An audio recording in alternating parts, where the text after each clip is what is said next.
I'm from a grimy era, let's talk about it. Gotta keep a pole, can't walk without it. Did some things in the streets, but I won't talk about it. Seen some things in the streets, but I won't talk about it. I'm from a hood that's sterile, they don't play here. And they don't play on these blocks, it ain't a daycare. A new kid gets shot every day here. I guess that's why my heart colder than the rain there.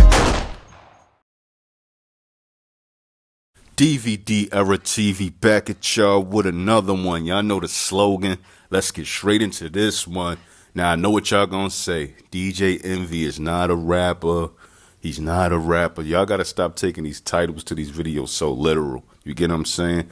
He's not a rapper, but this is an interesting story. And he's from the culture, so let's get into it. Now, in the DVD era before social media was a thing, DJ Envy would be leaving the club and he'll be approached by two guys. Now, originally, he thought they were just fans, but they came to rob him for his chain. Now, Envy would have two guys with him as well, but they wasn't aware of what was going on. Now, these guys would approach Envy and tell him to give up his chain. Now, one of the guys trying to rob DJ Envy would pull out a gun and tell DJ Envy to give up his chain again. And according to DJ Envy, he thought it would be smart to take off his chain and toss it on top of one of the buildings in Manhattan. So the other dude hits my arm. The chain falls under the car. So now he has the gun out. He's like, yo, give me your chain, give me your chain. One of my friends run, my man stays, and I'm like, I don't know where the chain is. So he goes, right there, there you go.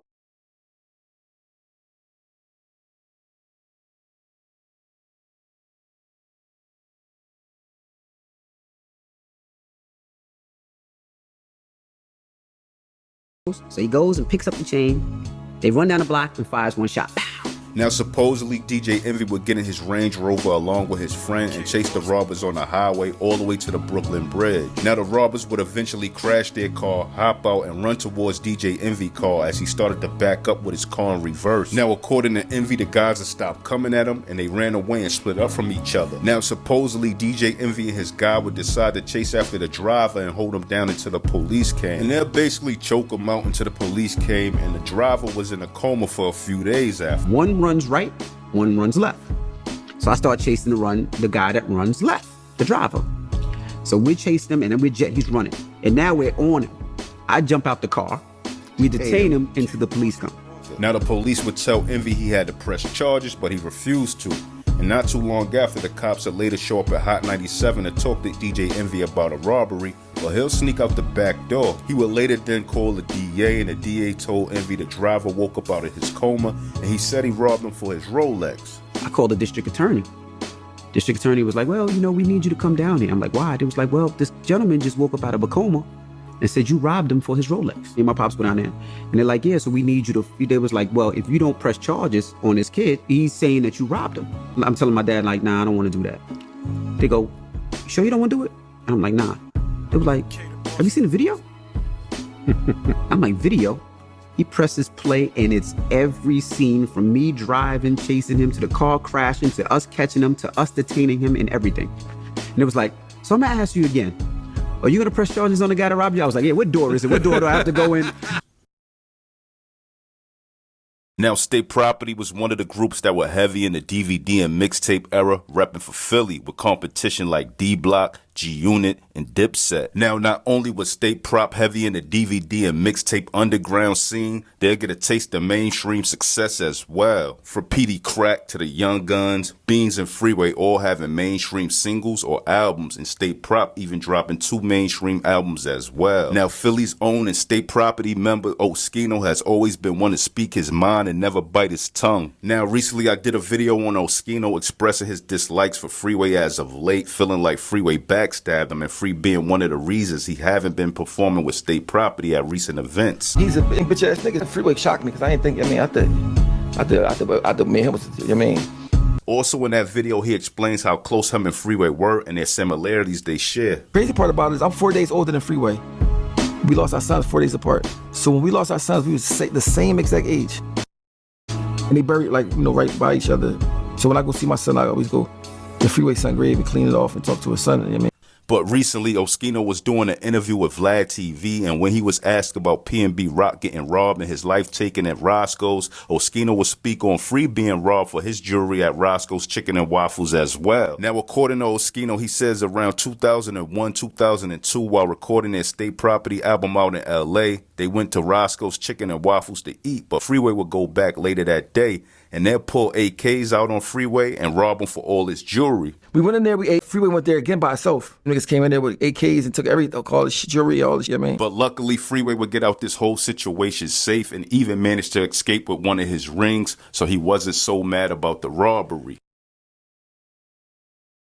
While Little Kim and Little C's were at odds, Mano would be dating Little Kim, and he'll take on the problems she had with Little C's. He also was on the come up in the rap game and wanted to attach himself to as much controversy he could so he could get some attention. And Little C's would be one of the many feuds Mano would have in the DVD era. Now, it's even documented that things even would get physical with Mano and Little C's where they ran a fade. I ain't gonna lie to you, man. I stomped his head in the ground. You understand what I'm saying? I beat the shit out of him, son. Now, Mano would mention that Little Caesar never get his chain back on his Take It Like a Man record, and when he performed this record at the DVD Awards, he'll show Little C's chain. I said, Little C's, I never get his chain back. Now, I did hear that it wasn't easy for Mano and his people to get the chain from Little C's, and things actually went down that day when Little C's was robbed for the chain. Now, this Jesus head chain that was taken from Little C's, it was said it belonged to B.I.G. But Mano and Little C's is cool now, they moved on, and it's good to see they got past this situation.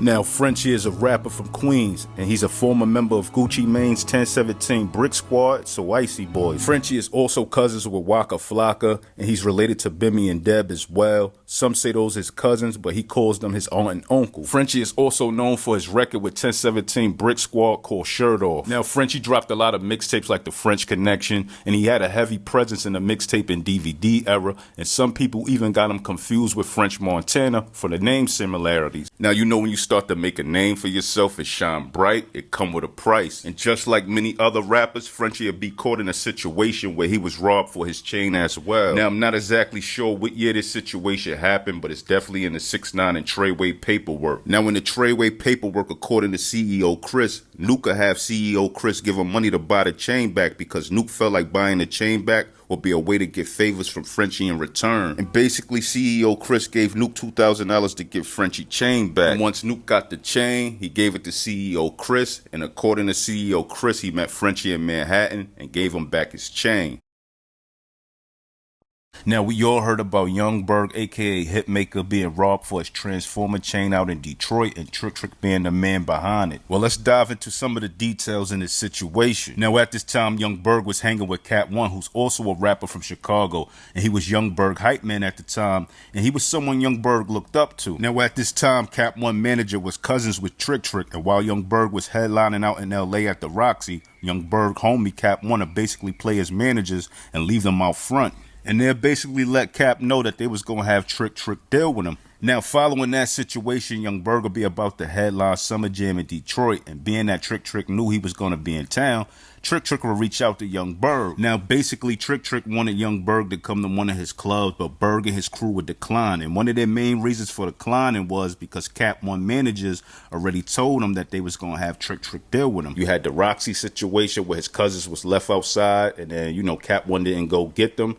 And now you have this situation. You offer Young Berg to come to one of your clubs because you know he's going to be in town, and him and his team decline. So Trick Trick must be felt away. Now, basically, he must have felt like they were feeling themselves. Now, once Young Berg landed in Detroit, Cap One would convince Young Berg to come to a club. And just so happened that club he would convince him to come to was the same club Trick Trick wanted to book Berg at. Now, after Berg is in his club, Berg would want free bottles, being that he felt like he was basically doing a free walkthrough because the DJs was shouting him out. Now, being that Berg wasn't getting paid, he felt he should have got some bottles on comp.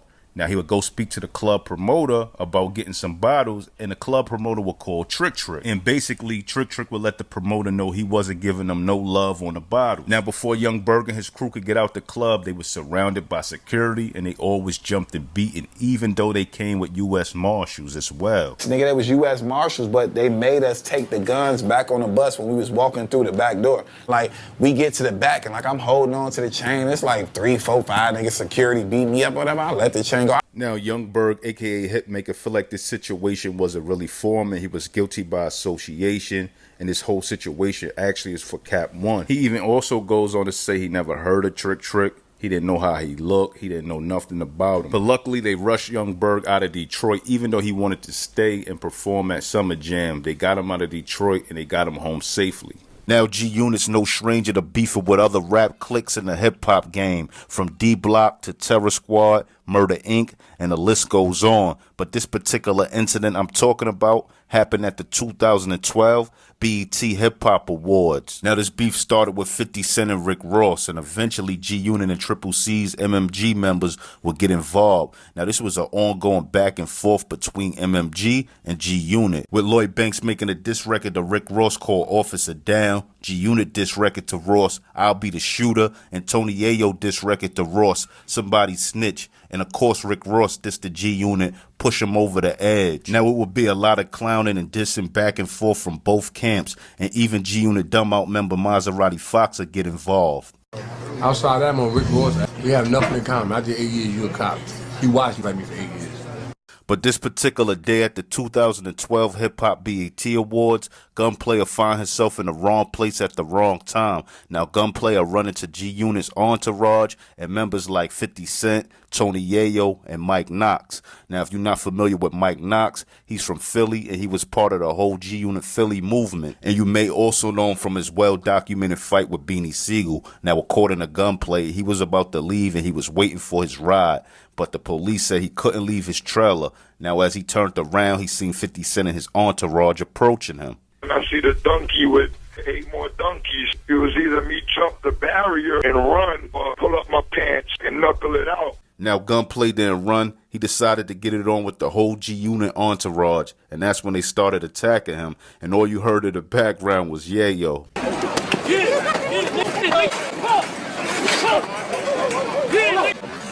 Now, after the cops would come and break everything up, and G-Unit would take Gunplay chain during the altercation. Now, Kid Kid's son actually wore the chain in a major distribution video with Snoop Dogg and Young Jeezy. Now, even 50 Cent was seen wearing Gunplay chain while he was out bowling, and 50 Cent also hopped on Instagram and made a post saying this: "When y'all go get the chain back, man? LMAO, I know you've been busy, you just ain't get around to it. Hashtag effing vodka, hashtag Frigo, hashtag SMS audio." Now, in this situation, nobody really took a L. Gunplay stood up like a man and fought like he was supposed to. And, you know, G-Unit did what they were supposed to do when they seen Gunplay. Hey, yo, who shit right there, man? Who shit is? Hey, yo, I'm tired of this running through New York City talking about Dipset got fake chains. Y'all is lying. These niggas got some of the heaviest jewelry I ever held in my fucking life. And he held the luck, nigga. This is what the fuck it is right here. Soundview, nigga. View side, Chrome. Writers, Block. Who is that, kid? Dip, Set. Huh, what's his name? Writer. He got this back, the breathing, you know the stones is real and all that. Now, J.R. Writer is one of the nicest rappers from the DVD era, and some say if he's not the nicest out of Dipset, he's gotta be one of the nicest members. Now, somewhere around 2008 through 2010, J.R. Writer would be caught slipping in the Bronx and robbed for his chain by some goons from Soundview, a project housing section in the Bronx where many may know Pistol Pete from, and some even says the headquarters of the Sex Money Murder Blood set. Now, this video was made very popular once it was posted on worldstarhiphop.com, and in this video they playing J.R. Writer and Hellrail music, dancing and clowning J.R. Writer, and some say this video was very entertaining. Now, Fred the Godson is definitely one of the wittiest and nicest rappers from the Bronx with the punchlines and metaphors. But just like J.R. Writer, Fred the Godson will get caught slipping in 2010 by them Lyman Place Pyrus, aka the P and 8th Boys, and he'll get robbed for his big Bronx chain. Now, the dudes that robbed him said the chain was fake, but we don't know if they were trolling or telling the truth. Now, I heard some stories surrounding this whole situation, some rumors, and it said that Fred the Godson got his chain back, and he actually wasn't the one who got the chain took. It was actually his little man wearing it, and he got the chain took. I don't know how true this is, but if you're familiar with this situation, hop in that comment section. Now, it don't matter who got robbed for the chain. Anybody can get robbed. Anybody can get caught slipping. But R.I.P. to Fred the Godson. He died in April 2020 due to complications of COVID-19. He had very bad asthma and high blood pressure. So R.I.P. to Fred, one of the nicest to ever do it. Yeah, I know he's not a rapper. Y'all gonna jump in the comment section and say he's not a rapper. Who cares? He's part of the culture. What's up, it's your boy 50, your man, my man Slow. You already know what time it is. Slow Bucks is going down right here real big. Now Slow will get his foot in the door and come in the game under 50 Cent. Now on plenty of occasions, Bang Up Smurf would say he's responsible for bringing guys over from the towers in Queens. But according to Trav, Slow was around 50 Cent because of Shy Money XL. Now as time would go on, Slow would slowly expand from being under the G-Unit umbrella and start to do his own thing and begin to hang around other rappers in the music industry, from Juelz Santana to Waka Flocka to Yo Gotti, and the list goes on. Now after Slow built all these relationships with different artists, Slow and Bucks would start their brand for Slow Bucks, which would take off. Now here's where things would get a little tricky. Slow clothing brand would blow up, and it said that 50 Cent basically wanted to work out a deal for Slow, but Slow wasn't really interested. My man doing, I'm co-signing, you already know how it's going down, right? It's gonna be big things, big things. He called Slow to try to ask Slow like, yo, I could do a deal for you, whatever, trying to like get down with Slow. Let's do it together. G-Unit, Slow Bucks. Slow was like, nah, Five, for sure, you already know. It's always G-Unit, but you know, the Slow Bucks. He like, nah, man, I want to get down. Slow being such a good nigga, for real, he didn't really know how to tell, bro. No. I'm like, what's up? He said, yo, that AP Slow boy, that's real? I said, yeah, fam. He's like, word, I'ma tell Monster and them to take it. I'm like, what? When I say it to Slow said, word? He go, alright, I'ma wear both my watches. Now, one thing Trav didn't mention why things really went up between 50 and Slow during their feud would be when Slow posted a picture with 50 Cent's oldest son, and 50 Cent responded to this picture being posted saying this picture was a bad idea. Now 50 Cent will post that comment under the picture, and we all know Marquise and 50 Cent didn't always have the best relationship, so I guess by Slow posting the picture with him, he really took it personal. The caption of the picture actually let it be known that it said, F what you may think or what you may see, we all one, family. Right.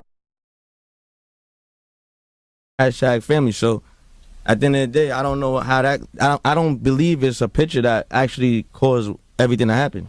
Now with 2014 Summer Jam, 50 Cent will be set to hit the stage to perform with Nas and squash any past issues they had. Now while Nas and 50 Cent was on stage, Slow decided to get on stage, being that he knew a lot of mutual people that was on the stage as well. But while 50 Cent was performing the Cuffin' Season remix with Fabulous, 50 would give word to his people and Slow would be attacked and get his chain taken. Like I said, it was a moment, it was a Queens moment. You had 50, you had Nas, it was like, whoa, the missing piece was me. Now, it's been plenty talks on who actually attacked Slow and took his chain. It's caught on camera, so if you know, you know. And I know y'all gonna leave it in the comment section anyway. Now, this whole situation with 50 Cent having Slow attacked on the Summer Jam stage will lead to Juelz Santana and Lloyd Banks falling out. Me and Banks, I got cool through my man Slow from Queens. We formed a real good relationship.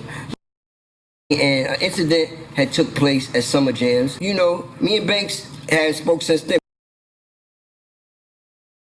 Now, according to Uncasa, he says True Life started to feel a way towards Shice Bubs after Shice Bubs was in a jewelry store and he took a picture with the Rock La Familia piece. Now, at the time Shice Bubs took the picture with the Rock La Familia piece, it was around the time Jim Jones and True Life was beefing.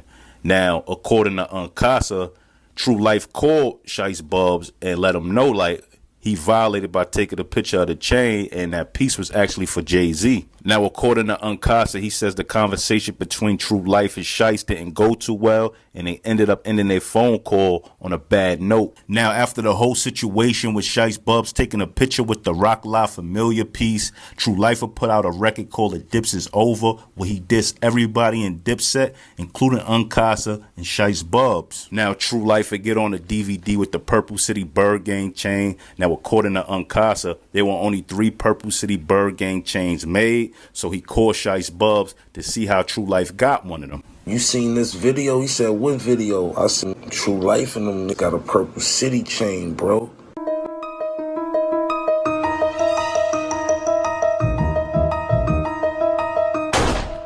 Now, supposedly, Aguilar, who was the producer and down with Purple City, got in an altercation in Brooklyn. And during the altercation, either his chain fell off or it got snatched off. Now, Uncasa don't make it clear whether the altercation he had was with True Life people or not.